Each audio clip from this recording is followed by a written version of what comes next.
Շնորհակալություն, հաջորդ հարցը Էդգար Ղազարյան, խնդրեմ։ Պարոն Խաչատրյան, նախ խնդրում եմ ժամանակ սպասեք, մինչև հարցը ձեզ մի հատ նկատառում։ Խնդրում եմ հարգել ձեր հանձնաժողովի կայացրած որոշումը այս խորհրդարանական լսումների աշխատակարգի վերաբերյալ եւ միանձնյա չհիմնավորված որոշումներ չկայացնել։ Այստեղ որևէ մեկը պարապ չի մնացել, որ ոստիկանության գեներալը նստի սպասի, ինչա թե Դանիել Յունիսյանը մի տեղից շտապում է, թող գնա իր հանդիպումներին։ Այդ ինչ խնդրում եմ հարգանք ցուցաբերել խորհրդարանական լսումների մասնակիցների եւ ձեր սահմանած աշխատակարգի նկատմամբ։ Շնորհակալություն։ Հիմա հարցս ձեզ, պարոն գեներալ։ Կառավարության վերջին նիստի ժամանակ վարչապետը հայտարարեց, որ հանրապետությունում վարորդական իրավունքների վկայականների տրամադրումը զանգվածաբար իրականացվել է կոպտագույն խախտումներով եւ ըստ էության կասկածի տակ դրեց բոլոր վարորդական իրավունքների վկայականների լեգիտիմությունը, բերելով իր կոռուպցիոն պատմության օրինակը, որ ինքը իր վարորդական իրավունքի վկայականը ստացել է 300 մետր հեռավորությունից։ Ես ուզում եմ անամ այդ հայտարարությունից հետո ոստիկանությունում նախաձեռնել է ծառայողական քննություն, ողջելու համար, թե ինչ խայտառակ իրավիճակ է տիրում ըստ վարչապետի արձանագրումների վարորդական իրավունքների վկայականների տրամադրման գործընթացում։ Երկրորդ հարցը, դուք ձեր վիճակագրության մեջ նշեցիք հիմնականում դեպքերի հետ կապված քանակները, վիճակագրությունը ինչ պատահարներ են եղել։ Ես ուզում եմ անամ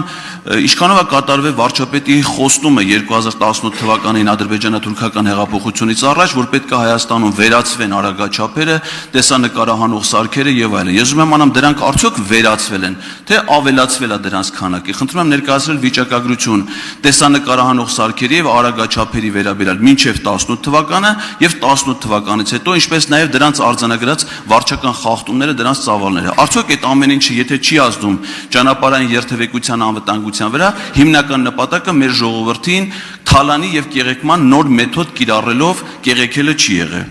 Հաջորդ հարցը վերաբերվում է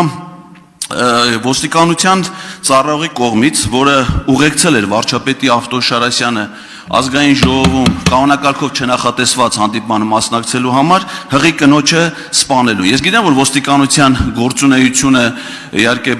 բացի օպերատիվ բնույթ կրելուց նաև որոշակի իմաստով պլանավորում է։ Ես ուզում եմ անամ այդ անպատիժ մնացած ոստիկանի ազատության մեջ գտնվելուց հետո ոստիկանությունը մինչև տարեվերջ քանի մարդ է նախատեսում սպանել վարչապետին ուղեկցելու ընթացքում։ Շնորհակալություն։ Պարոն Ղազարյան, շնորհակալություն հարցերի համար, բայց ձերի 3 հարցերն էլ այսօրվա օրակարգի հետ կապված չեն, խնդրեմ գրավորտի 1 մանրամասը կպատասխանենք բոլոր հարցերով։ Ճանապարհատրանսպորտային պատահարների հետ կապ չունեցող խնդիրներ են դրանք։ Այսօրվա քննարկման կոնկրետ։ Պարոն գեներալ, դուք կարծում եք, որ վարորդական իրավունքի վկայականի օրինական, անօրինական լինելը կապ չունի երթևեկության անվտանգության հետ, թե երթևեկության անվտանգության հետ կապ չունեն արագաչափերը կամ տեսանկարահանող սարքերը, դրանց արձանագրումները, թե ոստիկանության ծառայողների մարդկանց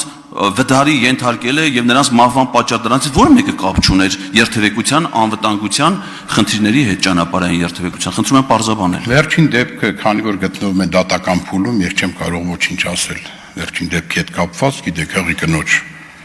վրայերթի հետ կապված դատական գործընթացներ ընթանում, ես ոչինչ չեմ կարող պատասխանել այդ պահին, երևի ճիշտ կլինի ինչ չդիմել տվյալ դեպքի հետ կապված։